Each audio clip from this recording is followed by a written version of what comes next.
na biso musika bozwami nzambe ya pambola bino bolongola libanzo na bino na tina na régime ya bisengo na bisengo ya scandale likolo na scandale libido likolo na libido détournement mode de vie en tout cas moyibi likolo na moyibi soki ba yibi te babeli mais soki tango yibi aza malamo soki balandeli akoyi malade ndeko nono ekokamwisa biso te biso les avertis de la politique.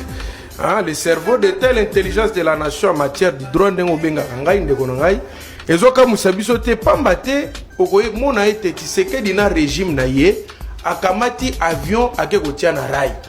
Azui train akekotia na aéroport. Azui bateau akekotia na boulevard, azui mitu akekotia na mai. Et loko kotambo les alités. Donc scandale na likolo na scandale. Mbilinga na nazo bisayo ke moye ezalité. Bakamati koka bage kotie na course bato bakimaka mbango ako gagner ndenge nini marathon nazo bisayo likambo twali na ngwawa Tshisekedi atie mboka na biso na mbulunga na niveau nanu sali matena moki bakamati miyoyi bapakoli na kata lipa bakanisi bleba mboka bandiko leka pulupulu kolandisa na IDPS ozomona ete tozali wana kokamolo kwa liboske actualité ya Congo soki mwasino azali a terme kotika landa ta obimiselo mwana na ndako eza ba actualité moko koyoka na mwasi azemita kobota ekobota sans assistance kobota na ndako komeka te je vous te dis okofongola boye détournement ofongola boye kuroto somba boko ba barrage oto zaka nango toza pena ba cause papa actualité ya biso eza salité na niveau moko kolanda te Ukraine oyo lelo azobunda guerre pour ekendaka te ta guerre Ukraine pour ezokende te mboko soko tali yango ndeko nono limbisa ngai on dirait pumbwaka na butu e kozonga na tongo soko tali mboka motala banzela ya kopola population vit vraiment bien courant yango ya ko dévoiler nous sommes bons en quoi toza bon na nini toza bon na nini maïté courant te nzela te eloko te toza ezalokola toza mboka moza pour promettre mais dans l'entretemps koyoka ke basoko détourner ba ko détourner et ko sala ta barrage moko te Nicolas Kazadio alie mbongo à l'état lokola likelemba zo sanisa zo pesa bato mo mbongo na ko sunga barrage te donc bazo so mbongo l'état comme ici en tout cas incompétence à Tshisekedi na sommet de l'état et c'est atteindre ce qu'on appelle en français les paroxysmes les mis à faire nazo lakela awa na modir moto ebisaka kabila conseil alongwa na bokozati la Félix Tshisekedi na modir moto wana vineza la malonga te ndenge Tshisekedi azo kamba ekolo penda connaît vivre le rôle à IDPS pour le moment à vivre makamo donc libotane na ndako na ye ba vivre événement IDPS parce que nani apesaka kabila conseil tika bokozati la bateau.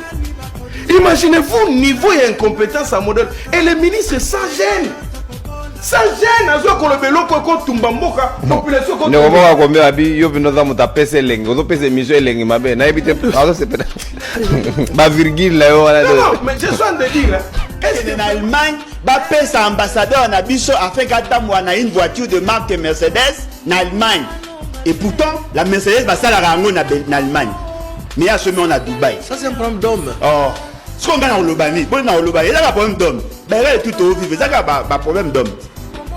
Il y a un problème d'homme. Ça fait partie de votre bilan. Bon, ici 18 millions de dollars. Bon, son baba mitouka. Moutan en Belgique. Bon, son mele moutouka na Dubaï. Pour bon, on repère ça y a tamboana en Belgique. Alors qu'en France, il y a des véhicules qui sont fabriqués. Bon, raison n'a ma paix. Bon, on peut lier. Il y a pas forage, mon a pété la lampadaire. Mais bon, bah, qui koyi bate. Tous là. On va qui koyi bate.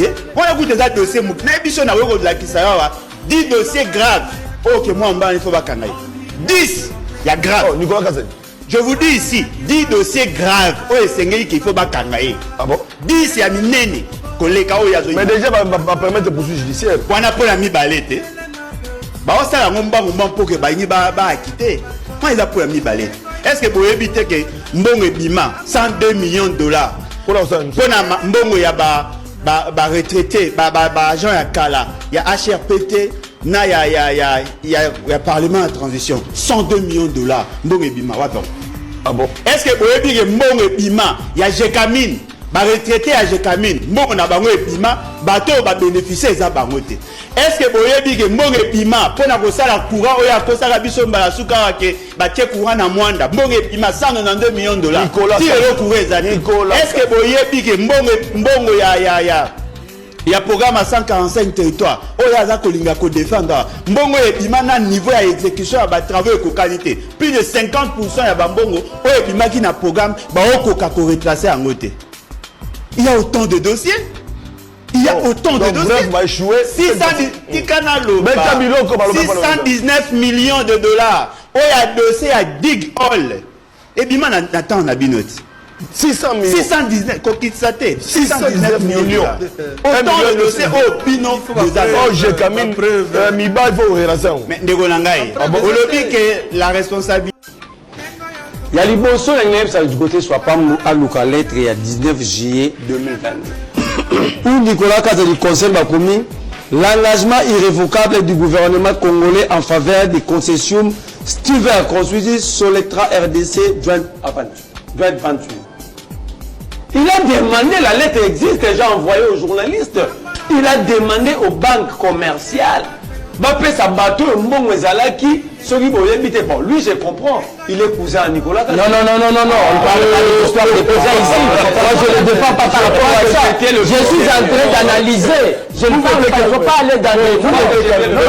Je fais qu'analyser. Je ne peux pas parler par rapport à ça. Il faut recadrer. Oui, il est là. Non, il faut analyser et non aller dans les attaques personnelles. Parce que ça, ce sont des choses qui ne doivent pas se dire à la télé. Ça fait pas. Notez, bon, la jeux.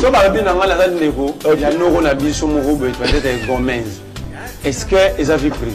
C'est mon oncle, tout le monde connaît que c'est mon oncle. C'est ton cousin, il n'y a pas de vie privée, c'est ta famille. Comment il y a la famille? Non, ici nous ne parlons pas de famille, nous parlons de public. Nous ne parlons pas de famille ici.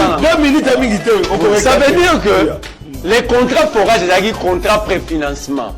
Ceux qui va salir misala, le ministre a développement rural a pu évaluer et puis va instruire le ministre et la finance pour voir foutre un bon. Mais le ministre a procédé à 4 paiements sans que Moussa Salama. C'était ça le contrat. Maître, vous êtes avocat. Il y a tentative, il y a viol, tentative, il y a vol. Il y a tentative de détournement, il y a les détournements. Tous ces arrêts jugés de la même manière. Vrai ou faux? Quand tu sors du contrat, ça signifie quoi? Est-ce qu'il faut prouver ça maintenant? Mais je t'explique le contrat. Comment nous avons tout ça? Pas la justice. Attends. Non. C'est là. Mais la même justice avait interdit à Nicolas Kazadi de quitter le pays. Oui. La même justice avait gelé les comptes de Nicolas Kazadi. Oui. C'était pour moi. L'instruction. Nicolas Kazadi vient répondre le même jour à François Roubota.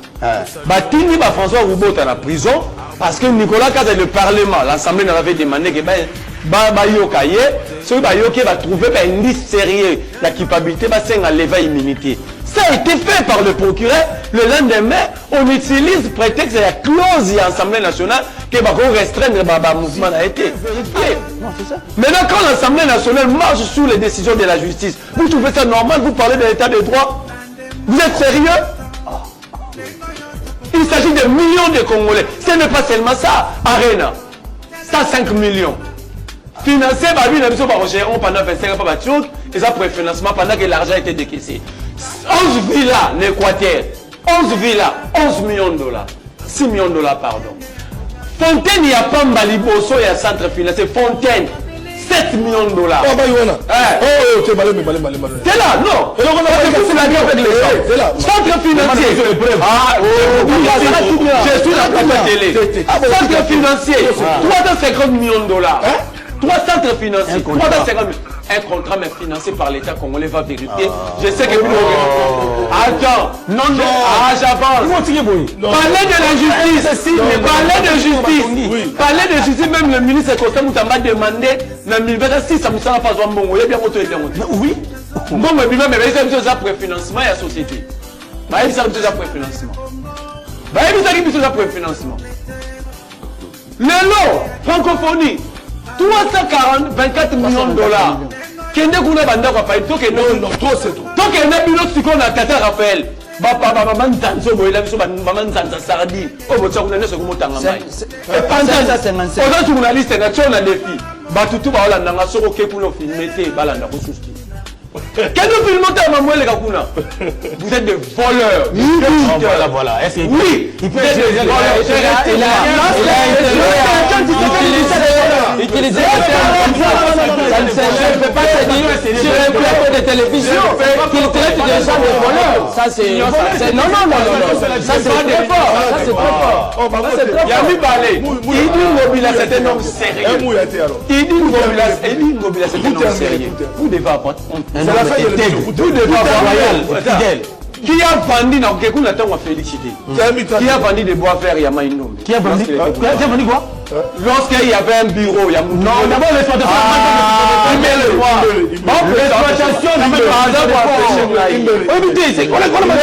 C'était la maternelle. Non, Papa Santien.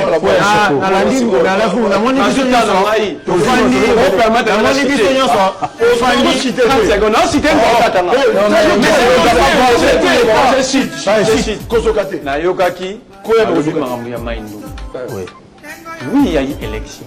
Oui. Lorsqu'on saisit le Conseil d'État, il y a des principes qu'il faut suivre. Oui. Comment vous bengi votre audience publique, mais la décision qu'ils ont par 3 juges à 3e niveau? Comment ça? Mais je t'explique, tu n'es pas le courant. La décision de Chouamaki, moi je connais ni Moutou Azagi à gagner.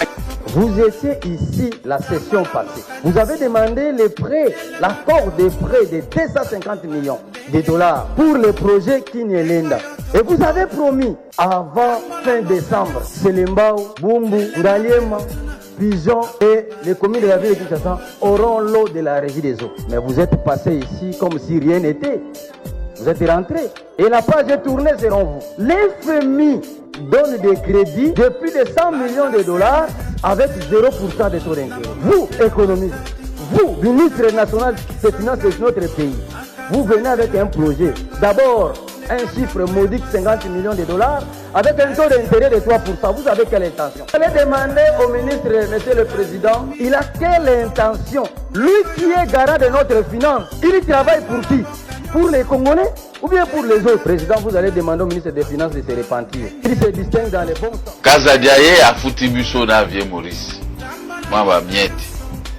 To ebisi no, muninga na yo ya budget alobi ke banyongo na bino na vie Maurice liku ezebele. Soki dazo futa bino ba 5000 ba 50000, je crois que ti biso to kolongwa wa banyongo ko sila te. Otato fa sale biso o 4 o 1 million o tout ça atinde pa na ye. Ya za mokonzi ya Kazadi. Mais Kazadi za mokonzi na ndenge ya tribalisme.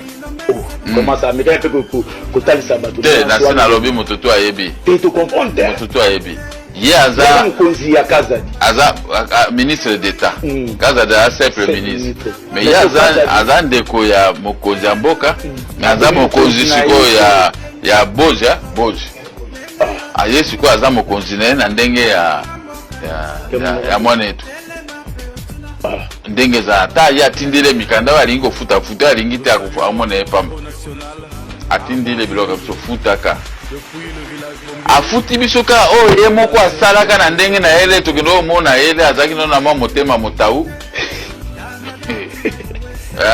motema peke lera moni biso tuka moni mbongo tuzana ngwara bato biso to kufeli poto pamba nzoka ndia pe bango bazaki bodo sikoyo to futa mbongo oyo bazwa pe mbongo ate faut compliquer bango azui alati motema satana ministre ya finance alati ndenga zana zotambula na satana Nicolas Kazadi alati sikoyo motema satana contre biso menga lazana mokonzi ya mboka biso na vie Maurice biso to bundeli ya bundeli mokonzi ya mboka te ezala lokola chantage te. Il faut yebaka bato oyo bazana bino.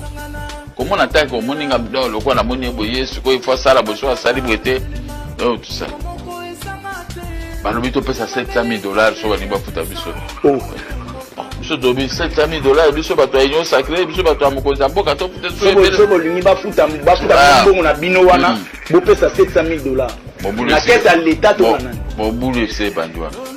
mbongo ya leta azofuta biso bango Parce que bino to 700 000 wana boko pesa pa nani. To pesa pa na ye na bandeko na bato na yo. To pesa pa bato batinditi. Et pas Nicolas Kazali, bato asi. Bongo pa wana.